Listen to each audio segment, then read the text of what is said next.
Hello, I'm Dr. Heidi, and welcome to week 15 of the 1,000-Word Challenge. Last week, I talked about reading. This week, I'll talk about listening. Coming up.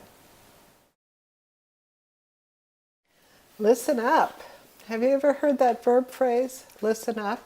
It's what you say to a person, or more usually a group, when you want to get their attention, when you want them to stop what they are doing and focus their attention on listening to what you are saying. So listen up, because I want to talk to you about listening. I want you to think about two ways of interacting with language. One is input, language coming to you from the outside world. The second is output, which is language that you are producing. Reading and listening are input. Speaking and writing are output. If you have normal hearing, listening is probably going to be the most important way to get input from around you. The first thing I want to talk about is the rhythm of language, the flow of the sound of English. It is important to be familiar with the rhythm of language because it will help you to mentally chunk the language. That is, it will help you break the sounds into words in your mind. When you are reading English, there is a space between words, but when you are listening, it is a stream of sounds. I want you to surround yourself with English. Listen to the radio, listen to podcasts, turn on the TV, and just let yourself get familiar with the rhythm of the language. The next step is to find activities that let you read and listen at the same time. Did you know that all American TV shows and movies have captions? This is so that people who are deaf or hard of hearing can understand what is happening in the show. I want you to get in the habit of turning on closed captions when you watch TV or DVDs. You can usually do this by pressing this CC button on the remote control. When I say I want you to watch videos with captions, I'm talking about English captions, not subtitles in your language. If you watch with subtitles, you will find yourself ignoring the English speech and just reading for understanding.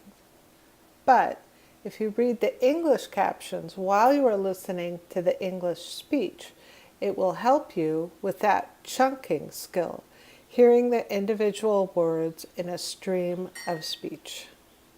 In addition to TVs and DVDs, YouTube also has a captions button.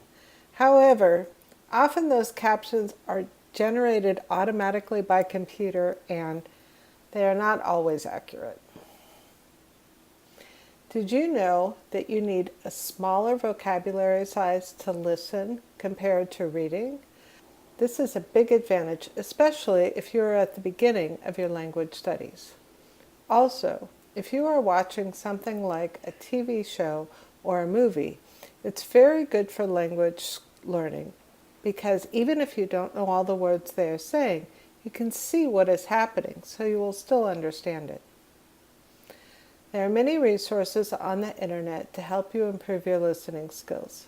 For example, the short story website I showed you last week includes narration, reading of the stories, so you can read and listen at the same time. Some other sites that provide this feature are Voice of America and the BBC, which both have websites devoted to learning English from news. I'll put the links below. So last week, I stressed the idea that it's important to read things that you're interested in. The same is true for listening. You should choose content that you find entertaining or want to learn more about. Even if it's a funny TV show, it's good practice. If you are living in an English-speaking country, for example, if you are studying in an American university, you will hear English every day in your environment. This can be a big advantage for you. The best way to take advantage of being in an English-speaking environment is to be brave and to go out there. When I was in college, I studied in Moscow for 4 months, And there were some students, some Americans in my group, who rarely left the school. They spent the whole time talking to their American friends in English.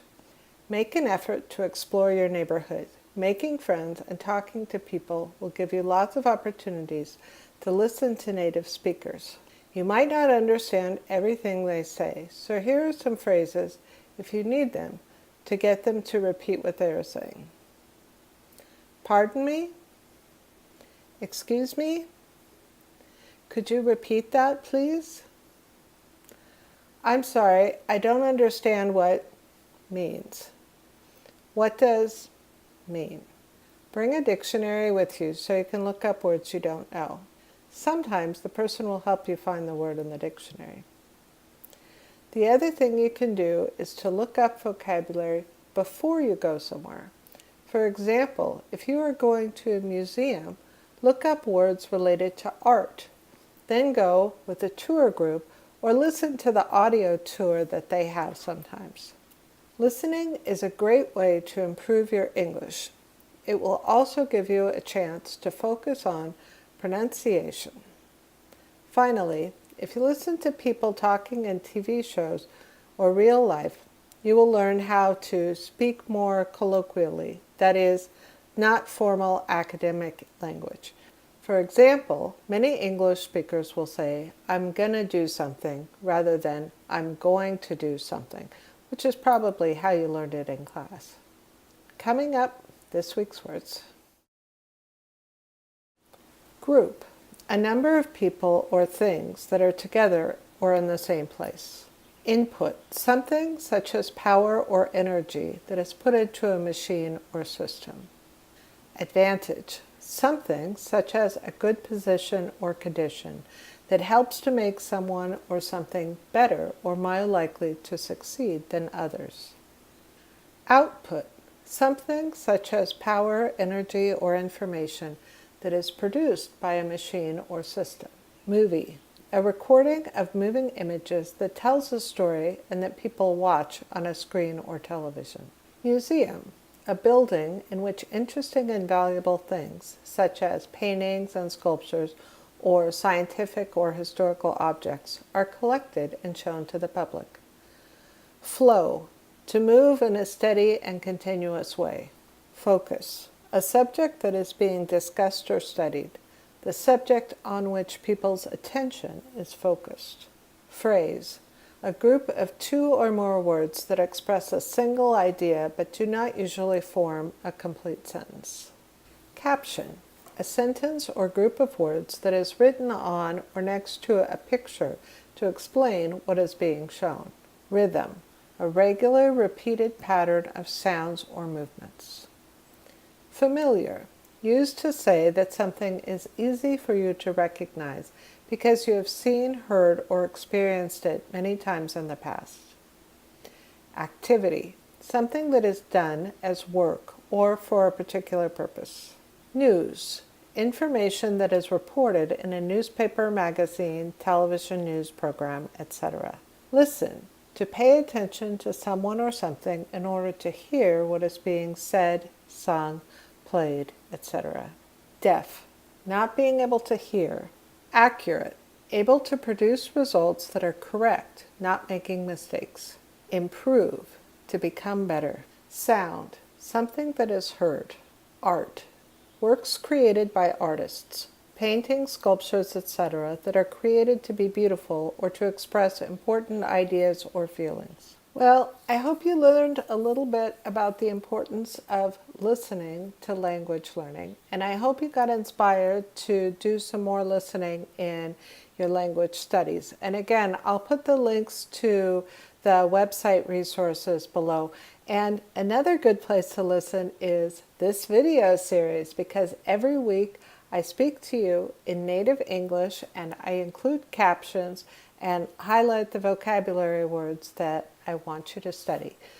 So be sure to visit the website from this week's lesson. I'll include the text and also the web links. Download Vocab Victor to improve your vocabulary and come back next week for 20 more words. Thank you.